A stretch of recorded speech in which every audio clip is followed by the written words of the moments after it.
Hey, and welcome to another episode of Mike and the Triple G. Thank you so much for coming out and hanging out with me today. I really appreciate it. Like, share, and subscribe. Really helps out. So I'm hanging out here in New Mexico, by the way, and it's fucking gorgeous. Right by this lake. I think I'm going to be here for a little while. Anyways, on my travels, I've met a lot of people, a lot of cool people you like to hang out with, and it's been a lot of fun. But there are a few people that you meet that you just create a bond with, and that bond lasts a long time and it happens very quick. Scott and Jen of Vagabond Touring is one of those people. This guy called me up, and he actually is the person who got me in to doing the whole tiny home thing to start with. And I am so grateful. I've met tons of cool people, seen a lot of amazing rigs, including his. And he's just a really cool person to be around and to be friends with. So let's jump right in to Vagabond Touring.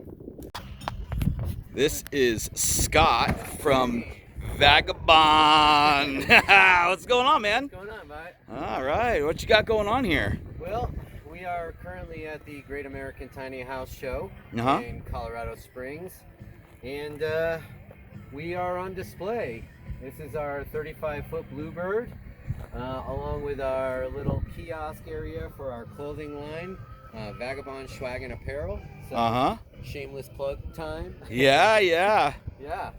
Yeah, so we're just hanging out, waiting for some customers to come through and hopefully give us a like on Instagram. What is your Instagram? Vagabond Touring, All and right. then also Vagabond Swag Apparel. So I have two accounts. Obviously, one is for the clothing line, the other one is just strictly bus stuff. So Cool. yeah, We're gonna check in with you later as well. So cool, man. You guys are welcome anytime. thank you. All right. Hey guys, how you doing? Hey, Mike Triple G, what's going on, buddy? Oh, not much, Mr. Vagabond. Scott and Jen. So you guys have been nomads for a while, yeah? Well, actually, we're going on our 4th month. Really? Okay. All right. So we were testing the waters basically last year with our bus when it was barely usable. Okay. Then we kind of figured out what we needed to get in there before it was completed and usable. And we did that, and we made the leap. Yeah, about 4 months ago. So I guess the 3rd week of January. Yeah. Well, and how you like it so far? Loving it. Yeah. Yeah. Yeah. So, what have been some of the? Well, first off, what was the leap of faith that you took to really just decide? You know what? I'm going for it. I'm going to live this lifestyle. Well, we've been thinking about it for a while. And I don't know. I trust him. He called me at work, and he was like, "I want to get a bus," and I was like, "All right." You know. I guess that was just about it. All right. So originally, when we bought the bus, it was intended for business. I run a company that's in the entertainment business, and sometimes would require to tour bands around. If we weren't going to use the bus for bands touring, we would use the bus to tour along with the bands, and then simultaneously open up our pop-up shop at the events we're managing. So, but due to COVID and unforeseen hurdles, yeah, like deterrences, we ended up having to pivot not only the business but our lifestyle probably 5 times realistically in the last 2 years. So, but the big push for us to actually jump in, because we had been procrastinating. We were like, okay, we could do it. We could do this right now. We were like, all right, well, maybe if we wait a little longer. And then we kind of just kept pushing it back. And we kind of started not vibing with our landlord so well. He was raising the rent. They were starting to become greedy, which seemed kind of counterintuitive considering everybody was coming out of the pandemic and financially hurt by it. Here are these people that are raising everybody's rent an astronomical $100 every month. Oh, wow. And that's $50 is pretty much the standard. But to go 100%, 200% over the standard it's unrealistic, and kind of put us in a place where we didn't want to continue feeding that beast. Right. And it was like, let's just give our notice. Let's just give our notice, and then we'll have no choice. Right. And that's exactly what we did. We gave our 30-day notice. We purged that entire month. Yeah.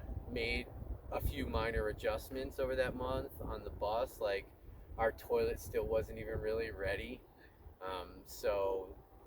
And it's a project that I've been procrastinating anyway. Mm-hmm. So we took what we would have used for our last month's rent. We took that and we sunk it into Amazon, all of the products that I needed to kind of get the bus where it needed to be.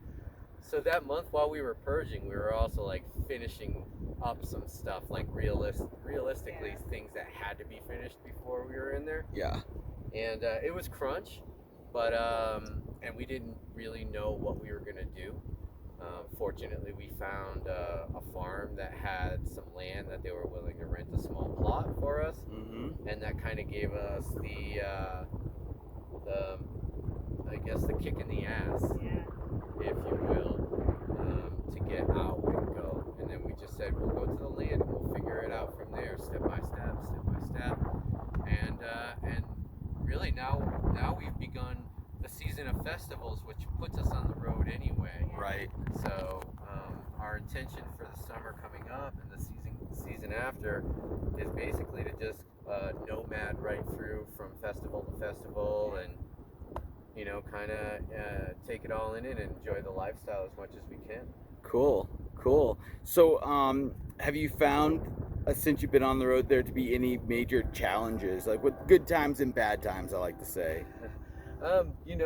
It's really easy to overlook something and put it away, and then you drive away, and then you don't have that thing anymore because it falls and it breaks. And so the challenge is like dealing with one. For me, I don't know, you probably have your own challenges, but for me, driving the bus is realizing too late that you forgot something. Right. So there's like, we should probably form a checklist.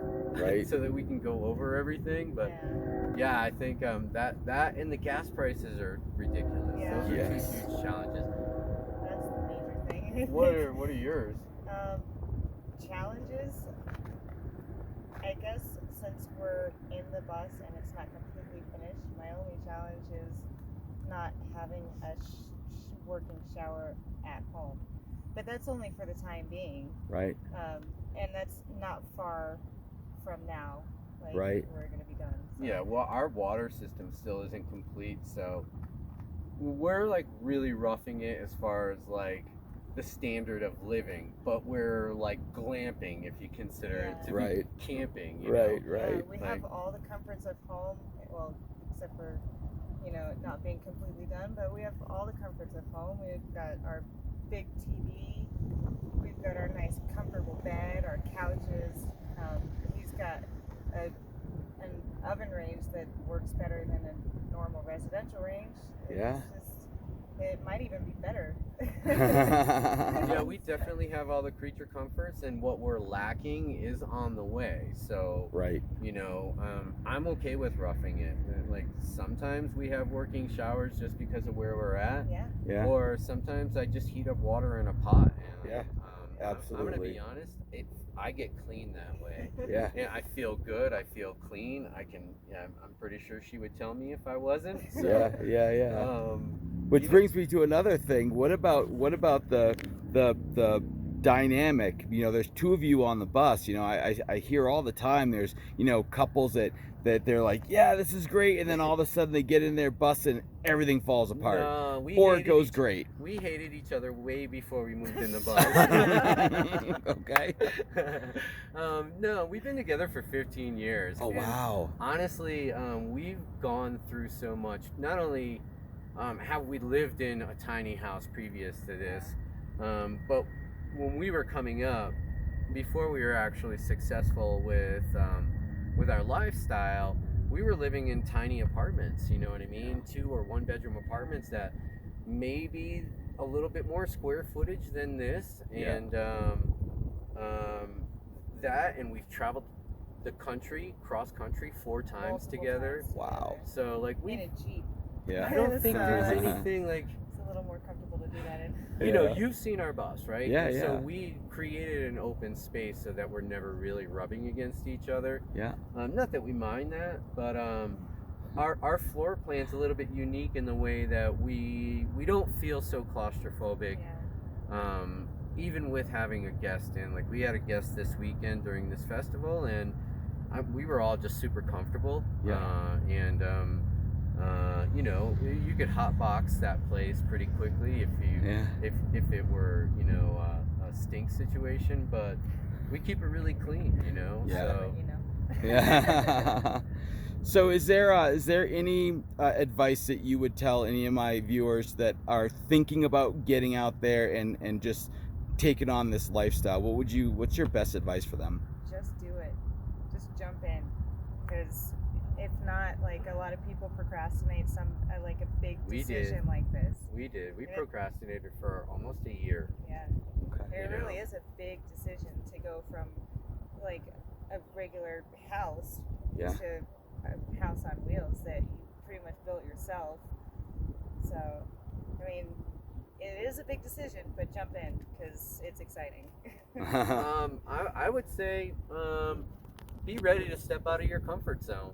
Mm-hmm. You know what I mean? Like there's nothing about this that is the same every day.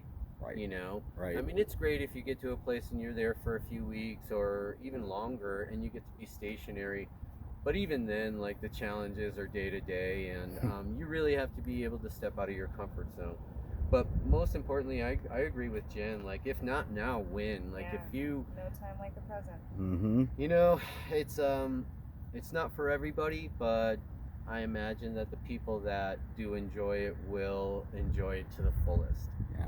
You know, Yeah. there's a lot of liberation, a lot of freedom that comes along with this. And I'll be honest, I was a little bit scared stepping away from the permanent residence, and I don't know why I was doing it for so long. I just don't. You know, why didn't we do this sooner is all I keep thinking. So. Cool. Well, I think that's great advice. Actually, I really do. Appreciate And it's not the first time I've heard that advice. So. I'm sure it's good. So thank you so much, guys. I really appreciate the interview. Thank you, I Mike. can't wait to catch up with you guys again on the road soon. Yeah, it was so great to meet you this weekend. We had a lot of fun. Absolutely. Absolutely. Tons of fun. Right on. Thanks, All right. Peace Peace. out.